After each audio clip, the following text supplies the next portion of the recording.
All right, this is section 7.3. It is the homework assignment, page 435, numbers 2 through 58, every other odd. And this is the worked out version of page 435, 1 through 57, every other odd. All right, the first problem says we have the square root of 7 times the square root of 2. Remember, when you are multiplying radicals that have the same index, so both of my indexes here are 2, you can multiply underneath the radicands together.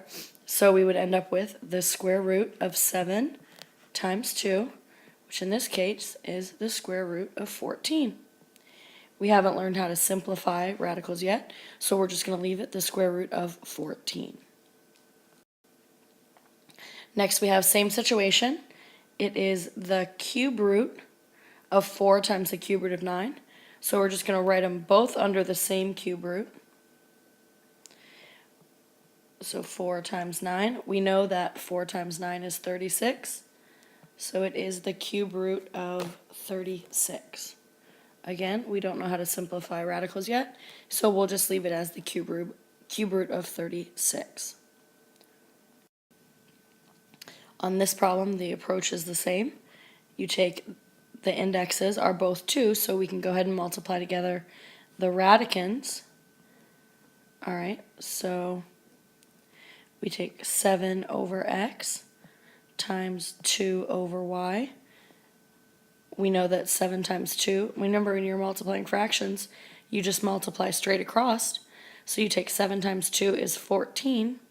X times y is just xy. And so our answer is the square root of 14 over xy.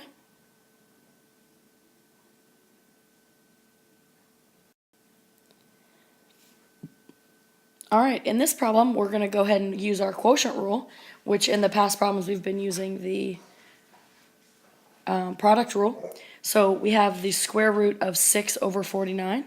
So I'm going to break it up into the square root of 6 over the square root of 49. As long as I keep that common index, I'm okay. We don't know what the square root of 6 is, so we're just going to go ahead and leave it as the square root of 6. But we know that the square root of 49 is 7. So our answer becomes the square root of 6 over 7. Okay, here we have the the fourth root of x cubed over 16.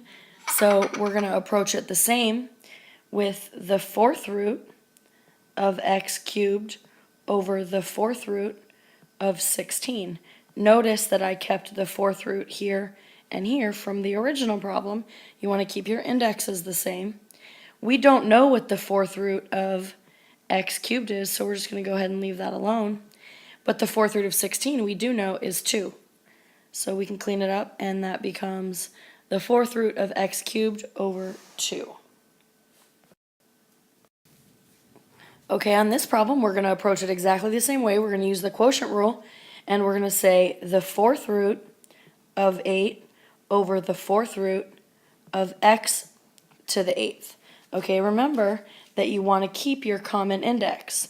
We started with the fourth root, so in our numerator we have the fourth root, and in our denominator we have the fourth root.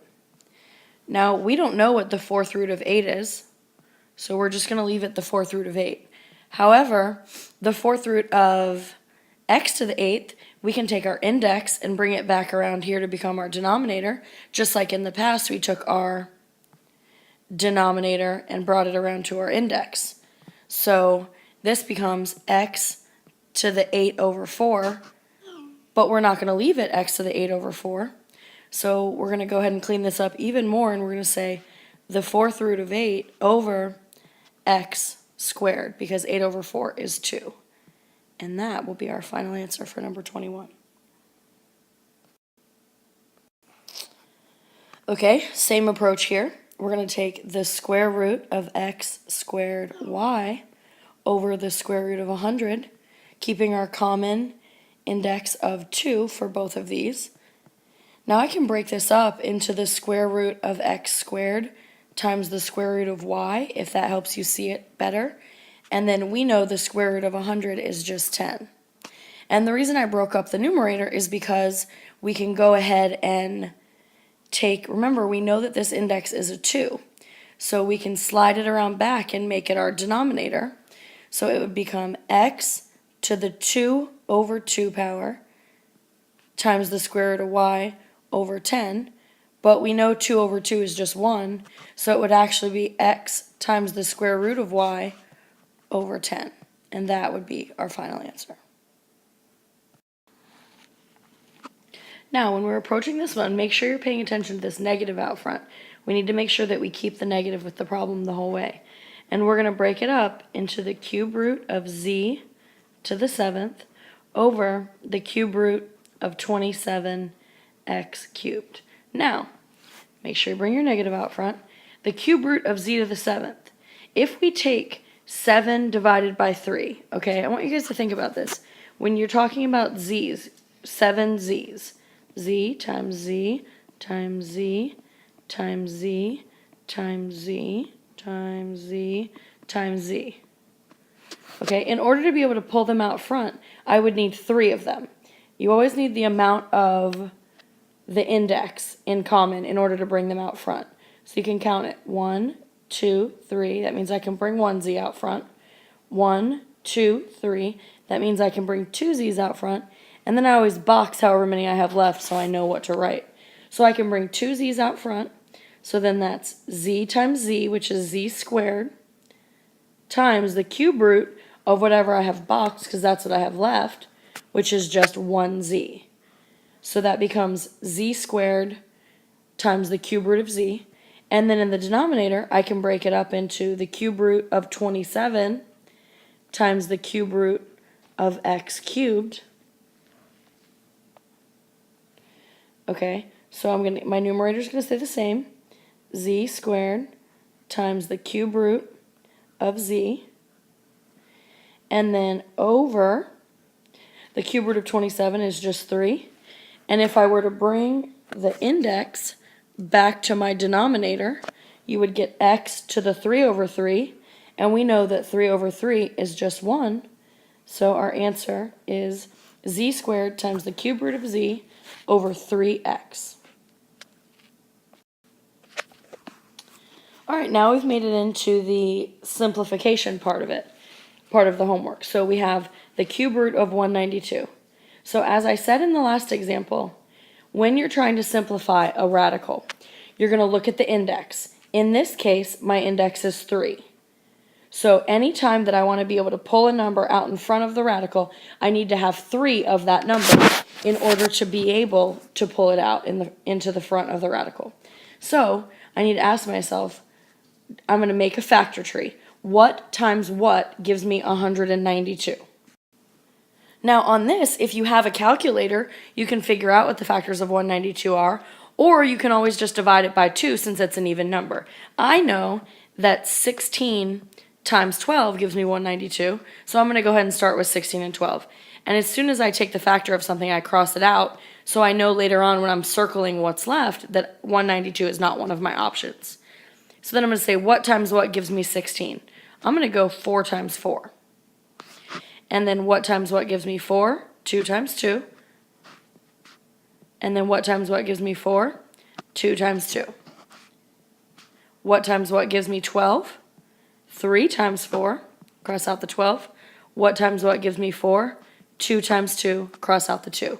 Now you'll see that I have a gazillion numbers floating around right here that it comes in handy to go ahead and cross those things out because then they won't come back to haunt you later. Now, because my index is 3, I need a number to repeat 3 times before I can bring it out front. The only number that repeats at all is 2. So I'm going to go 1, 2, 3. That's 1, 2 I can bring out front. Then I'm going to go 1, 2, 3. That's 2 2's I can bring out front. And the only thing left is a 3, and I put a box around it so I know that's what's going to go under my radical once I'm done pulling things out front. So I have 2 2's going out front. So that's 2 times 2 in the front, and then the cube root of whatever's left, which is just my 3. Now we're never going to leave this 2 times 2 because we know that 2 times 2 is 4. So it's going to be 4 times the cube root of 3. And that is our solution. That is the simplified version of the cube root of 192.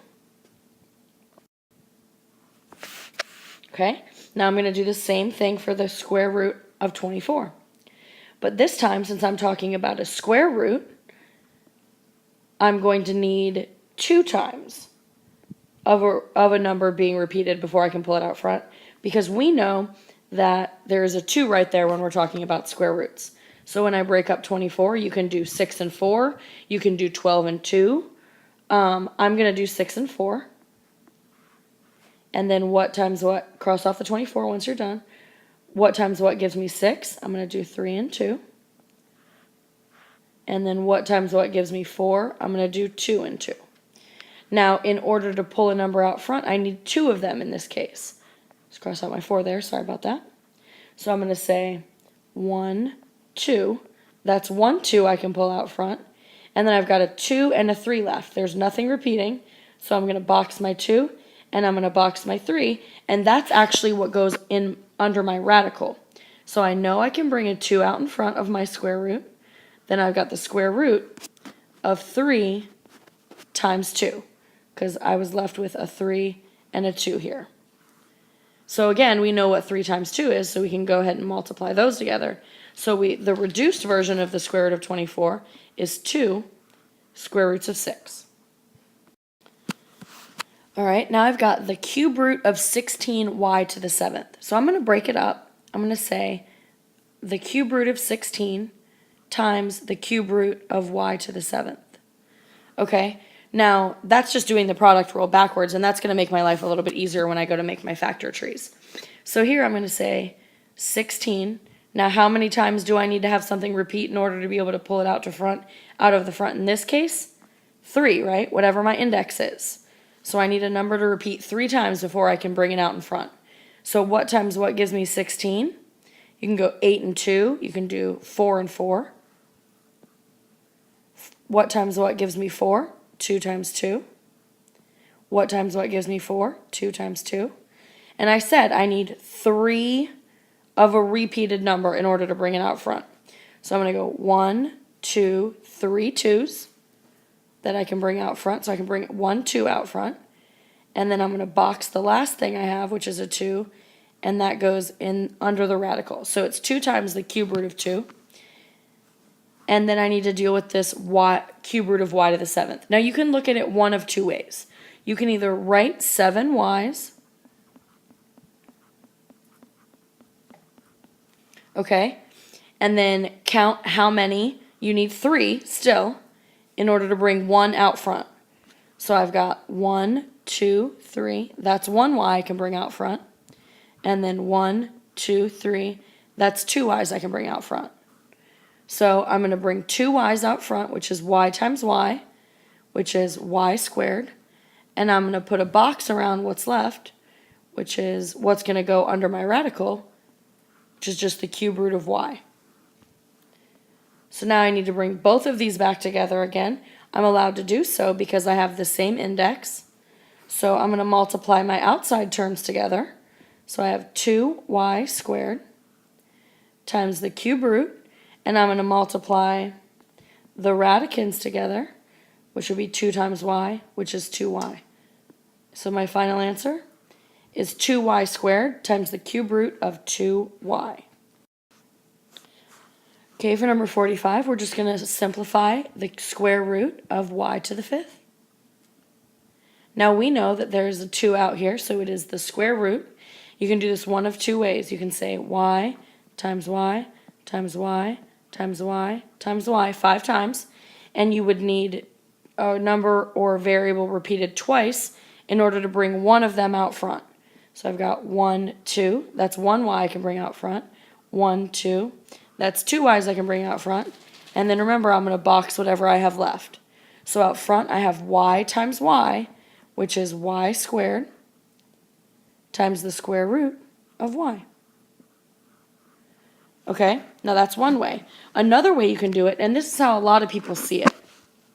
Remember that we can bring this index back here and put it underneath the 5. So if you can see in your head that 5 divided by 2 is 2, and then you have one more y left over, then you would know that 2 are going to come out front, and 1 is going to be left on the inside. So a lot of people can just visually see that. If you can't, that's no problem. Draw your 5 y's, put the ones that you're going to take out front in circles, and then box the one that you're going to keep on the radical. Either way is perfectly fine, and you'll get to the same answer. All right, now we're dealing with the 5th root of negative 32 x to the 10th y. So I'm going to use the product rule backwards, and I'm going to say the 5th root of negative 32 times the 5th root of x to the 10th times the 5th root of y. Okay, so we know the 5th root of negative 32 is negative 2. We know the 5th root of 32 is 2. And remember, if you have an odd index, it's okay to have a negative under your radical, because negative 2 times negative 2 times negative 2 times negative 2 times negative 2 is negative 32. So that's okay. And then here we have the 5th root of x to the 10th.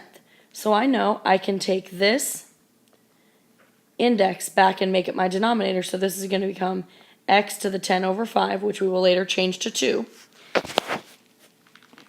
And then on 5th root of y, we could move it back, our index back to our denominator, but there's really no reason for that. There's really nothing we can do with the 5th root of y, so we're just going to leave it the 5th root of y. So to clean this up a little bit, it becomes negative 2 x squared, because 10 divided by 5 is 2, times the 5th root of y. So that is our final answer. Okay, here we have the cube root of 50 times the cube root of x to the 14th. Okay, so the cube root of 50, it's not a perfect cube, so we're going to have to go ahead and start breaking it down. What times what gives you 50? You can do 10 and 5, you can do 25 and 2. I'm going to do 10 and 5. And then I'm going to break down 10 to 5 and 2. Don't forget to cross them off once you're done. Now 5 can't go any further other than 5 and 1, so we're not going to do that. 2 can't go any further. 5 can't go any further. So are there any numbers that repeat 3 times in order for me to bring them out front? There really isn't. So we know that we can't go any further than the cube root of 50. It cannot be simplified any further than that. Now here is the cube root of x to the 14th. Now remember, you can do this one of 2 ways. You can take the index back and make it my denominator. Okay, you know 14 divided by 3 is 4. So you're going to bring 4 x's out to the front, so x to the 4th. And then how many are you going to have left behind? Well, 3 times 4 is 12, so you would have 2 x's left behind, and they would go in under your radical. So you would have x to the 4th times the cube root of x squared. Now, not everyone can see that. So if you can't see that, you're going to do that where you write the x 14 times. So 1, 2, 3, 4, 5, 6, 7, 8, 9, 10, 11, 12, 13, 14. Now, how many x's do I need in order to be able to pull 1 out front? Because my index is 3, I need 3 x's. So I'm going to say 1, 2, 3. That's 1 x I can bring out front. 1, 2, 3. That's 2 x's I can bring out front. 1, 2, 3. That's 3 x's I can bring out front. 1, 2, 3. That's 4 x's I can bring out front. And then the last 2 must go under my radical. Okay, so again, we said that you can bring 4 x's out front, so that's x times x times x times x, which is x to the 4th. And then we have 2 x's going under my cube root, which is x squared. So either way, we got to the same answer, here or here. It doesn't matter which way you do it. One person isn't smarter because they did it one way or the other. Either way will get you to the correct answer. It does not matter which way you do it. So we're left with the cube root of 50 times x to the 4th, the cube root of x squared. Because my 2 indexes are the same, I can multiply the radicants together.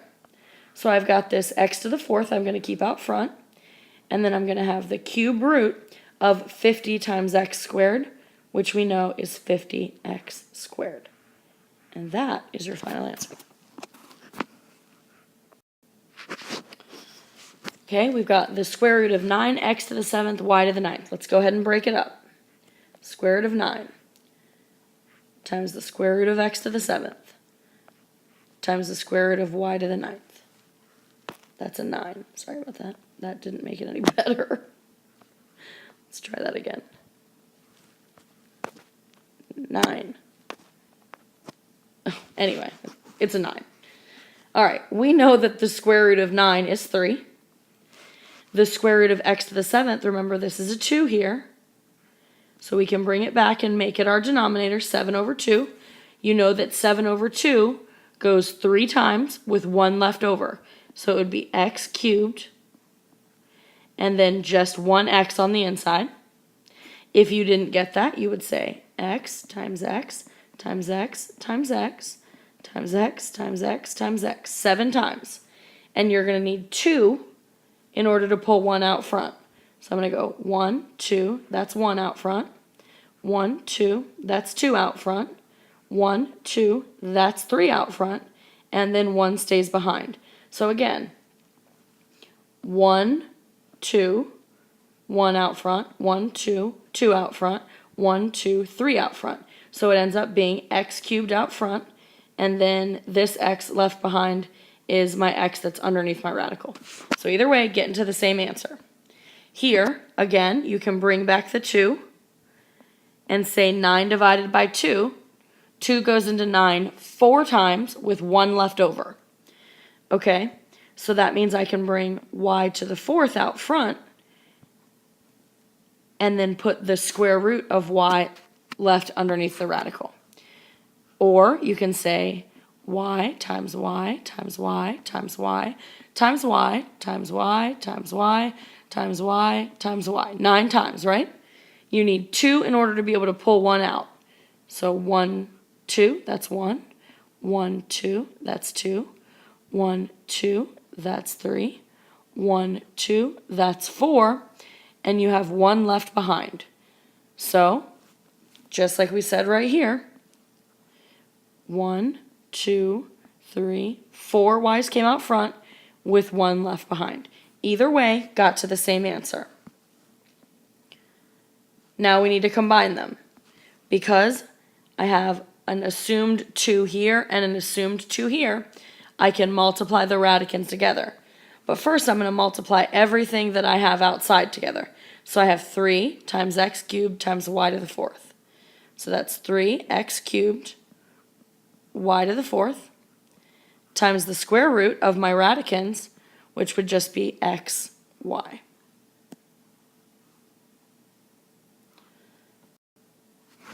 All right, last but not least, we have the cube root of 125 r to the 9th s to the 12th. So again, I'm going to use the product rule backwards to break it up. The cube root of 125 times the cube root of r to the 9th times the cube root of s to the 12th. Man, they were nice to us on this last one. We know that the cube root of 125 is 5. The cube root of r to the 9th, we can take our index back and put it underneath our exponent, and you get r to the 9 over 3. And then with the cube root of s to the 12th, we can bring our index to the back here and make it our denominator, and we get s to the 12 over 3. Now both of these fractions reduce nicely, leaving us 5r. 9 divided by 3 is 3. S, 12 divided by 3 is 4. So our final answer is 5r cubed s to the 4th. Okay? And you are done watching my video and hopefully done with your homework.